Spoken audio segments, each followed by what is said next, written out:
Hello friends, welcome to my channel Mansi life style 123। आप सभी को राधे कृष्णा, जय श्री राम, जय श्री कृष्ण और जय माता दी। तो फ्रेंड्स, अभी दुर्गा पूजा का माहौल चल रहा है और मैं आशा करती हूँ कि आप सभी स्वस्थ होंगे, मस्त होंगे और अपने अपने कामों में व्यस्त होंगे। और मैं भी व्यस्त हूँ। आज मेरे पास बहुत सारा काम है। आज क्या, रोज़ ही बहुत काम रहता है फ्रेंड्स। अभी मैं छत पे आई थी कपड़े डालने, कपड़े सुखाने। तो मैंने कपड़े डाल दिए हैं अरगनी पे। और फ्रेंड्स, एक बात मैं बताऊँ, जब भी मैं क्या कहते हैं गेहूँ धुलती हूँ, मैंने आप लोगों को पहले भी वीडियो में बताया था, मेरी किस्मत इतनी ज़्यादा ख़राब है, मैं बता नहीं सकती, इतनी ख़राब किस्मत है। जब जब मैं गेहूँ धुलती हूँ तब तब पानी बरसता है। मतलब जिस दिन मैंने गेहूँ धुला, अभी 2 दिन पहले मैंने गेहूँ धुला, जिस दिन मैंने गेहूँ धुला उसी दिन पानी बरसने लगा। और इतना तेज पानी बरसा और बरस के निकल भी गया। फिर दूसरे दिन बूंदाबांदी हुई और 2 दिन से मौसम जो है वो ठीक नहीं है। मतलब तेज धूप नहीं निकल पा रही है, हल्की हल्की बूंदाबांदी हो जाती है बीच बीच में। तो जब जब मैं गेहूँ धुलती, मेरी इतनी किस्मत ख़राब है, मैं क्या बताऊँ। तो मैं ब्लॉग के माध्यम से आप लोगों को बता रही हूँ कि मैं मतलब मैं क्या बताऊँ, हंसूँ कि रोऊँ, मुझे समझ में नहीं आता। गेहूँ जब मैं डालती हूँ सुखाने के लिए तो पानी बरसने लगता है, जल्दी जल्दी दौड़ के हटाना पड़ता है, भीग जाता है। अगली बार जब मैंने गेहूँ धुला था तो उसको 10 दिन लगे थे सूखने में। मतलब गेहूँ मैंने धुला जिस दिन, उस दिन भी पानी बरसा, रोज़ पानी बरसता था, रोज़ पानी बरसता था। अब मैं जल्दी गेहूँ इसलिए नहीं धुल रही थी कि फिर ना पानी बरसने लगे। लेकिन बिना गेहूँ धुले आटा पिसाने लायक नहीं रहता है फ्रेंड्स। तो देखिए क्या होता है कि हम लोग गेहूँ जो ख़रीदते हैं उसमें गर्दा मट्टी हो जाता है, घुन आ जाते हैं, कंकड़ मट्टी होता है। तो बिना धुले साफ़ नहीं रहता गेहूँ, तो बिना धुले उसको खाने लायक आटा खाने लायक नहीं रहता है। बहुत लोग बिना धुले भी पिसा लेते हैं अटेंडम में, बिन पछोर के पिसा लेते हैं, लेकिन मुझे बिना धुले नहीं ठीक लगता। मैं पहले गेहूँ को धुलती हूँ, धुल के सुखाती हूँ, उसके बाद उसको चाल के, पछोर के, फिर बिन के, तब फिर मैं पीसने के लिए देती हूँ, ताकि आटा जो रहे साफ़ सुथरा रहे, गंदगी वाला ना रहे कि खा के बीमार हो जाए। तो फ्रेंड्स, अभी क्या कहते हैं, अभी दुर्गा पूजा का माहौल चल रहा है हमारे यहाँ सुल्तानपुर में। अभी दुर्गा पूजा चल रही है। अभी मैंने पिछले वीडियो में आप लोगों को बताया था कि हमारे यहाँ जो दुर्गा पूजा है सुल्तानपुर में बहुत ज़्यादा फेमस है। यहाँ की दुर्गा पूजा मतलब इतना अच्छा मेला लगता है, 5-6 दिन का मेला रहता है, हफ्ते भर चलता है। नवमी से स्टार्ट हो जाता है, नवमी, दसवीं, एकादशी, द्वादशी, त्रयोदशी, चतुर्दशी, पंचदश, उसको पूर्णिमा कहते हैं। तो पूर्णिमा के दिन मूर्तियाँ उठ जाती हैं और विसर्जन सुबह होते होते विसर्जन हो जाती है। तो अभी क्या कहते हैं, अभी मेला है, 2 दिन अभी रहने वाला है। कल शायद पूर्णिमा है, 7 तारीख को शायद पूर्णिमा पड़ रही है, मुझे एग्जैक्टली पता नहीं है। तो 7 या 8 तारीख को विसर्जन है। जैसे पूर्णिमा होती है तो क्या करते हैं कि चंद्रमा का अस्त होने से पहले पहले, मतलब सूर्योदय होने से पहले पहले पूर्णिमा की तिथि में विसर्जन हो जाता है। तो 8 को सुबह भी हो जाएगा। अगर 7 को पूर्णिमा है तो 8 को सुबह सूर्योदय होने से पहले पहले रात भर विसर्जन चलेगा, मतलब 7 तारीख को विसर्जन है। तो मतलब इतनी पूरे शहर भर की मूर्तियाँ, इतनी सारी मूर्तियाँ होती हैं कि घाट पे बहुत भीड़ हो जाती है।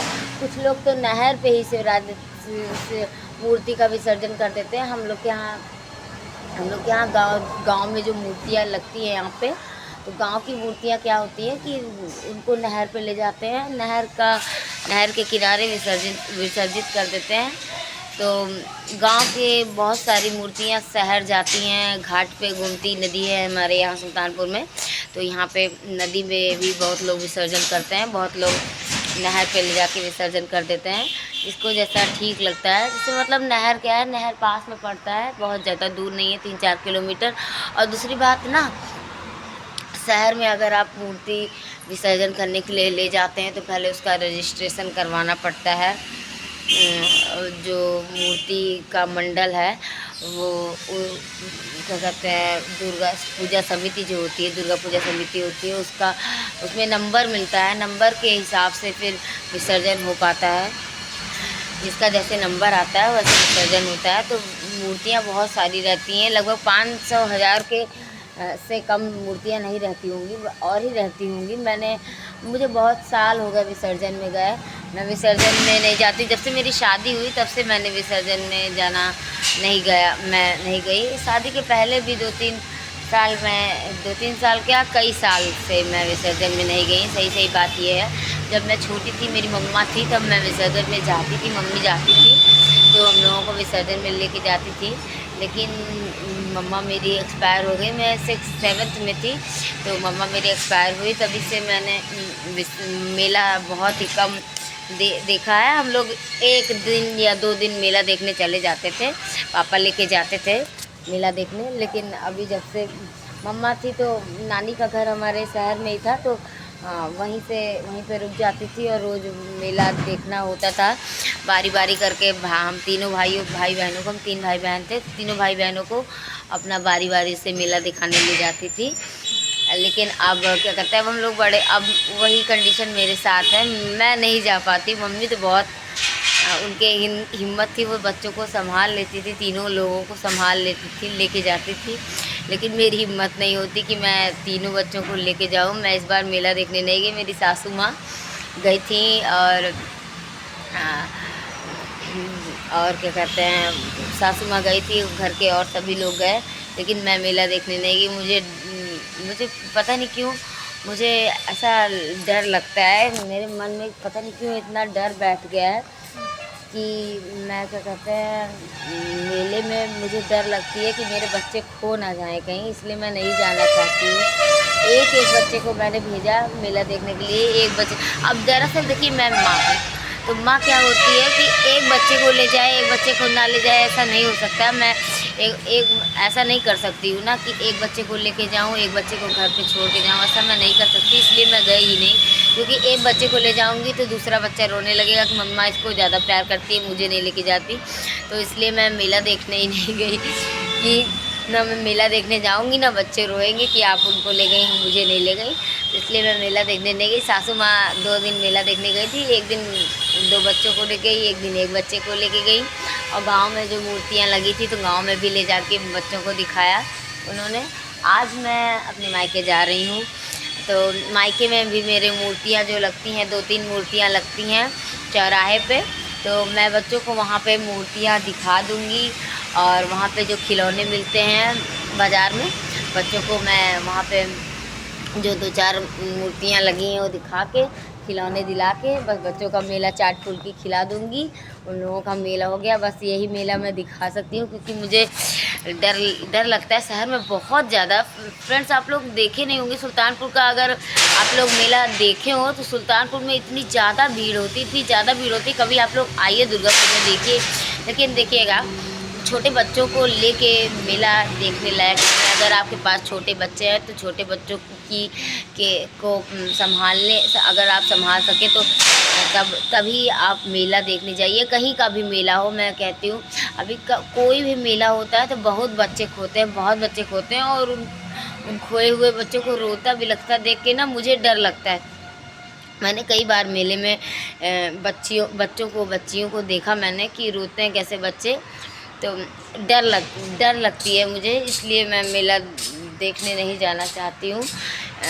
लेकिन क्या कहते हैं, अब बच्चे हैं तो बच्चों को मैं कहाँ छोड़ के जाऊँ, किसके भरोसे छोड़ के जाऊँ। मैं अपने बच्चों को जहाँ भी जाती हूँ लेके जाती हूँ। फ्रेंड्स, अभी मैं मायके जब भी जाती हूँ तो अपने तीनों बच्चों को लेके जाती हूँ। कोई आपके बच्चे को उस तरीके से नहीं संभाल सकता है ना जिस तरीके से माँ संभालती है।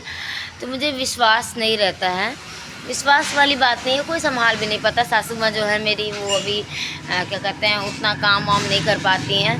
तो मैं जब चली भी जाती हूँ तो खाना पीना वो नहीं बना पाती हैं, तो जिठानी के यहाँ से आ जाता है खाना पीना। तो अभी क्या कहते हैं, वो बना चुना नहीं पाती हैं, इसलिए बच्चों को छोड़ के जाना उनके साथ दिक्कत वाली बात लगती है। बच्चे बड़े हो जाएं तो छोड़ के जाओ, चलो ठीक है, कुछ हेल्प भी करें। अब वो खुद ही अपना नहीं बना खा पा रही हैं तो बच्चों को क्या वो बना खिला पाएंगी। तो इसलिए अभी जल्दी मैं मायके जाती नहीं हूँ, लेकिन अभी ज़रूरी रहता है तो जाना पड़ता है। मेरे कज़िन की इंगेजमेंट है तो इंगेजमेंट में भी जाना ज़रूरी है। ये सब व्यवहार भी देखना पड़ता है। अब हमारे यहाँ कुछ पड़ता है तो सभी आते हैं मायके से, तो मायके का पक्ष हो या ससुराल का पक्ष हो, जो कोई भी आता है आपके यहाँ कुछ पड़ता है तो जाना पड़ता है। ये व्यवहार है, व्यवहार को तो निभाना ही पड़ता है। बिना व्यवहार के अब मैं किसी के यहाँ नहीं जाऊँगी तो मेरे भी बच्चे हैं, कल को हमारे बच्चों का भी कोई फंक्शन होगा। अभी मेरे बेटे का मुंडन है, तो मुंडन का फंक्शन होगा तो मैं किसी के यहाँ नहीं जाऊँगी तो मेरे यहाँ कौन आएगा। तो फ्रेंड्स इसलिए मुझे भी जाना ज़रूरी है। तो मैं अभी क्या कहते हैं, आज जा रही हूँ, कल इंगेजमेंट है, आज जाऊँगी शाम को। तो फ्रेंड्स मैं आप लोगों को वीडियो बना के दिखाऊँगी, 2-4 वीडियो बनाऊँगी, मैं आप लोगों को दिखाऊँगी। इस समय मैं काफ़ी दिन से वीडियो नहीं डाल पा रही हूँ क्योंकि कुछ प्रॉब्लम्स हैं, तबीयत भी मेरी नहीं ठीक रहती है, तो इस वजह से और नेटवर्क इशू बहुत ज़्यादा है यहाँ पे, तो इस वजह से मैं वीडियो नहीं डाल पा रही हूँ। लेकिन मैं कोशिश करती हूँ कि दूसरे या तीसरे दिन ही मैं वीडियो डाल सकूँ।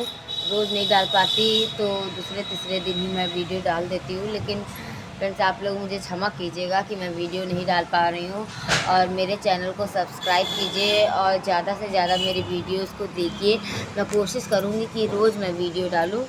अभी थोड़ा सा बिजी शेड्यूल हो गया है क्योंकि क्या है कि दीपावली आने वाली है, अभी 20 तारीख को दीपावली है और मुझे जम्मू भी जाना है। तो जम्मू जाने के पहले मुझे साफ़ सफाई घर की करके तभी जाना है, क्योंकि मैं जब क्या कहते हैं लौटूंगी तो दीपावली के 1-2 दिन पहले ही लौटूंगी, तो दिक्कत हो जाएगी, थके मांदे रहूँगी तो सफाई करने में मन नहीं लगेगा। और सफाई बहुत सारी घर की होती है, झाड़ू पोछा तो लगाना ही पड़ता है, ये तो रोज़ का काम है, लेकिन उसके अलावा भी बहुत सारी सफाई रहती है। दीपावली जब रहती है झाड़ पोछ सब करना पड़ता है, ताड़ साफ़ करो, अलमारी साफ़ करो, ये साफ़ करो, वो साफ़ करो, तो दिवाली में सफाई बहुत ज़्यादा करनी होती है। तो एक दिन करके एक जगह की सफाई करती हूँ, तो इन सब कामों की वजह से थोड़ा सा टाइम नहीं मिल पाता है। तो फ्रेंड्स इसके लिए मुझे क्षमा कीजिएगा और आप लोग अपना सपोर्ट बनाए रखिए, और मैं ऐसे ही आप लोगों को ब्लॉग बनाती रहूँगी, आप लोगों को दिखाती रहूँगी। और मैं अधिकतर कॉमेडी वीडियोज़ ही बनाती हूँ फ्रेंड्स, क्योंकि मुझे ये लगता है कि किसी को अगर आप हंसा सकें, अगर आपकी वजह से किसी के चेहरे पे एक स्माइल ही आ जाए, एक हंसी आ जाए, तो उससे अच्छा कोई पुण्य नहीं है। तो इसलिए मैं कॉमेडी वीडियोस बनाती हूँ फ्रेंड्स। और नाचने कूदने का शौक़ तो मुझे है, बहुत ज़्यादा है, और नाच कूद के वीडियो बहुत सारे लोग बनाते हैं फ्रेंड्स, लेकिन मुझे नाचने कूदने में वीडियोस बनाने में कोई मज़ा उतना नहीं आता है। और मज़ा वाली बात नहीं है, लोग इतने गंदे गंदे कमेंट्स करते हैं फ्रेंड्स। आप लोग कमेंट पढ़िए, जब जो किसी के डांस वीडियो को आप देखिए और उसमें कमेंट पढ़िए, इतना गंदा लोग कमेंट कर देते हैं, जिससे लगता है कि किसी का कोई डांस कर रहा है तो उसको ख़रीद लिया है। मतलब डांस करने वालों को लोग नचनियाँ समझने लगते हैं, ये गलत है। आप लोग कमेंट सोच समझ के फ्रेंड्स कमेंट किया करिए, क्योंकि देखिए क्या है कि आप लोग कमेंट करते हैं, बहुत सारे लोग कमेंट पढ़ते हैं, तो कमेंट आपका ऐसा ना लगे, उसमें आपकी सोच झलकती है कि आप कैसा सोचते हैं लड़कियों के बारे में या लड़कों के बारे में। किसी के भी लिए आप कमेंट कीजिए तो सोच समझ के कमेंट कीजिए, ऐसा भद्दा कमेंट, अटपटा कमेंट मत कीजिए कि किसी को बुरा लग जाए, या आपको क्या कहते हैं, आपकी उसमें क्या कहते हैं, उसमें संस्कार आपका झलके। मतलब ऐसा कमेंट कीजिए कि लोग कहें कि हाँ क्या कमेंट किया है। मतलब कमेंट भी एक सोच समझ के कमेंट करना चाहिए। कमेंट का मतलब क्या है कि वो आपकी सोच है। आप किसी की वीडियो पे अगर आप कमेंट कर रहे हैं तो कमेंट क्या होता है कि आप जाहिर कर रहे हैं कि आपको उसका वीडियो कैसा लगा। आप उसके वीडियो के बारे में कमेंट कीजिए, ना कि आप ये कमेंट करिए कि वो कैसे हैं कैसे नहीं है। किसी का कैरेक्टर जस्टिफाई कीजिए या उसको अभद्रता वाली बात बोलिए या लव यू, ये सब ये उल्टा सीधा कुछ भी लिख के भेजिए, ये सब गलत है। तो फ्रेंड्स आप लोग ये सब मत क्या करिए। चाहे आप किसी के लाइव में जाएं, चाहे आप किसी को के वीडियो को देखें, तो आप लोग भद्दे कमेंट, वल्गर कमेंट मत किया करिए। अच्छे कमेंट कीजिए ताकि लोग आपके कमेंट को पढ़ें तो कहें कि हाँ सभ्य इंसान है। आपके कमेंट को लोग, जैसे मैं भी बहुत बहुत सारे लोग लाइव जाते हैं, मैं लाइव नहीं जाती हूँ इसीलिए क्योंकि मुझे बहुत अटपटा लगता है। कई बार मैं लाइव गई तो लोग इतना गंदा गंदा लिख देते हैं, इतना गंदा लिख देते हैं कि मुझे शर्म आती है खुद को। तो जैसे हम लोग अभी थोड़ा सा वल्गर कमेंट जो लोग कर देते हैं, तो अनसंट कमेंट नहीं करना चाहिए फ्रेंड्स। आप लोग देखिए, अभी मैं भी किसी के लाइव में जाती हूँ, किसी का वीडियो देखती हूँ, कमेंट सेक्शन में जाती हूँ, तो किसी का कमेंट देख के जो वीडियो बनाया है उसके बारे में बुरा नहीं सोचती हूँ मैं। जब कोई गंदा कमेंट जो किए रहता है उसके बारे में सोचती हूँ कितना नीच इंसान है, कितना बदतमीज़ है कि इतना गंदा कमेंट किया। तो उस इंसान के बारे में लोग सोचते हैं कि कितना गंदा है, ये कितना गंदा कमेंट किया, कितना नीच इंसान है, इसकी सोच कितनी गंदी है।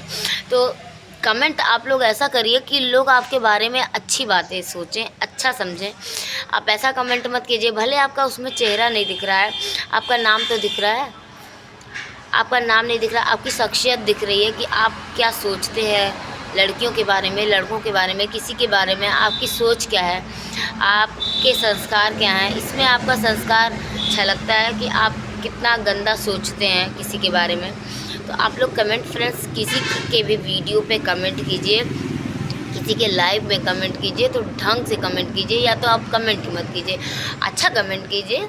अगर आपको बुरा लग रहा है उसका वीडियो, तो वीडियो के बारे में आप कहिए, या कुछ अभद्रता वाली बात है तो आप उसका कमेंट करने का भी एक तरीका होता है। अच्छा, बहुत सारे लोग देखती हूँ मैं, कोई लड़की डांस का वीडियो डालती है, थोड़ा सा अटपटा अगर आपको लग रहा है तो आप उसको सरल शब्दों में भी कह सकते हैं। ज़रूरी नहीं है कि आप उल्टा सीधा वल्गर कमेंट कीजिए, उससे आपकी भी मैं कहती हूँ चलिए ठीक है, कोई नंगा होकर वीडियो बना रहा है, आपको क्या करना है, आप कमेंट, अगर उसके वीडियो पे आप कमेंट भी ज़्यादा करेंगे ना तो उससे भी पैसे मिलेंगे।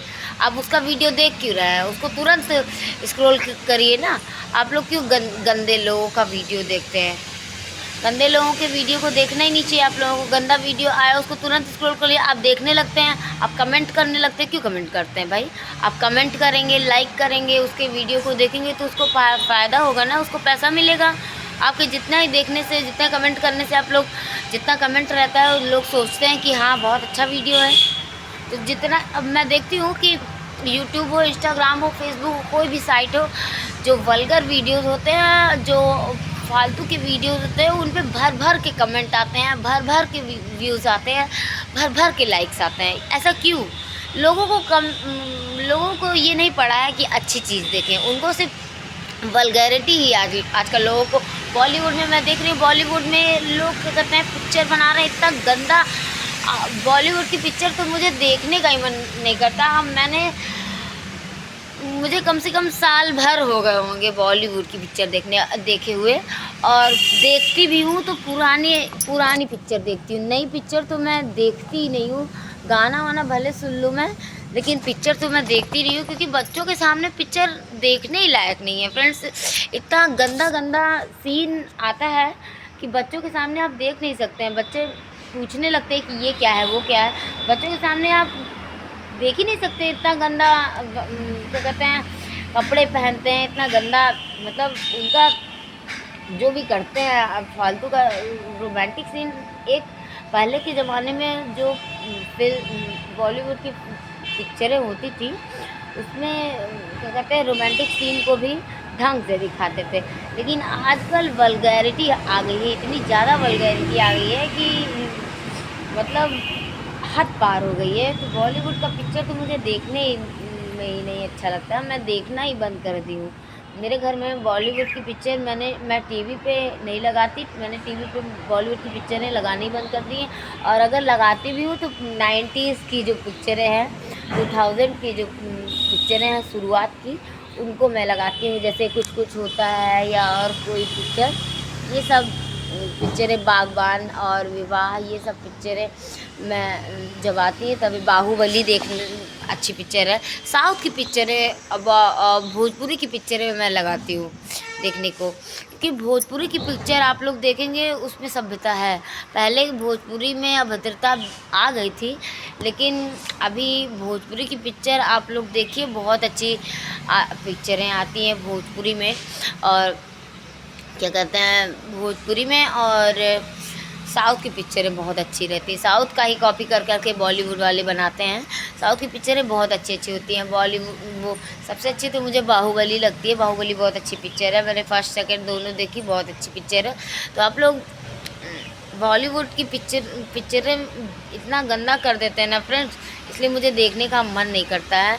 आप लोग सोच रहे होंगे कि मैं क्या फालतू की बात कर रही हूँ। फालतू की बात नहीं फ्रेंड्स, ये रियलिटी है। आजकल लोग अभद्रता ही ज़्यादा पसंद कर रहे हैं। उनको उनको क्या कहते हैं, वल्गैरिटी ही पसंद आ रही है। तो फ्रेंड्स मैं नहीं देखती हूँ। जिसको अच्छा लगता है वो देखे, उसकी शौक़ है, उसका पसंद है, अपनी अपनी पसंद है फ्रेंड्स। मुझे नहीं पसंद आता। मैं नहीं चाहती कि मेरे बच्चों पे गलत उसका प्रभाव पड़े, गलत उससे शिक्षा मिले बच्चों को। सभी माँ बाप को ये सोचना चाहिए कि अब मैं अपने बच्चे को क्या दिखा रही हूँ या क्या दिखा रहा हूँ, कि उनसे बच्चों को क्या शिक्षा मिल रही है। तो आप बच्चों को वही चीज़ दिखाएं कि बच्चे उसके बारे में पूछ लें अगर आपसे, तो आप बता सकें। टीवी में ऐड आने लगता है कभी कभी। मेरी बिटिया अभी 10 साल की, 11 साल की है। कोई ऐसा वैसा ऐड आने लगता है तो वो पूछने लगती है, मम्मा ये क्या है, मम्मा ये क्या है। तो मुझे बताने में भी अटपटा लगता है थोड़ा सा कि किस चीज़ का ऐड आ रहा है। तो फ्रेंड्स ये वल्गैरिटी जो है, इसको भी क्या कहते हैं, बच्चों को आजकल टीवी भी दिखाने लायक नहीं है फ्रेंड्स, इतना अभद्रता आ गई है। तो अब मैं क्या बोलूँ फ्रेंड्स, वीडियो बहुत लंबा हो रहा है, आप लोग बोर हो जाते हैं ज़्यादा लंबा वीडियो होता है। तो मैं समझती हूँ इस बात को। आप लोगों का नेट भी खर्चा होता है, और ये बहुत सारे लोग तो 1-2 मिनट का ही वीडियो देख के चले जाते हैं। तो मैं नहीं चाहती कि आप लोगों को मेरी वजह से कष्ट हो। तो फ्रेंड्स तो आशा करती हूँ कि आप सभी ठीक होंगे, मस्त होंगे और अपने अपने कामों में व्यस्त होंगे, और मैं भी व्यस्त हूँ। तो इसी के साथ मैं आप सभी से विदा लेना चाहूँगी। मिलते हैं नेक्स्ट व्लॉग में। Till then take care, bye bye. जय श्री कृष्ण, जय श्री राम, जय श्री राधे।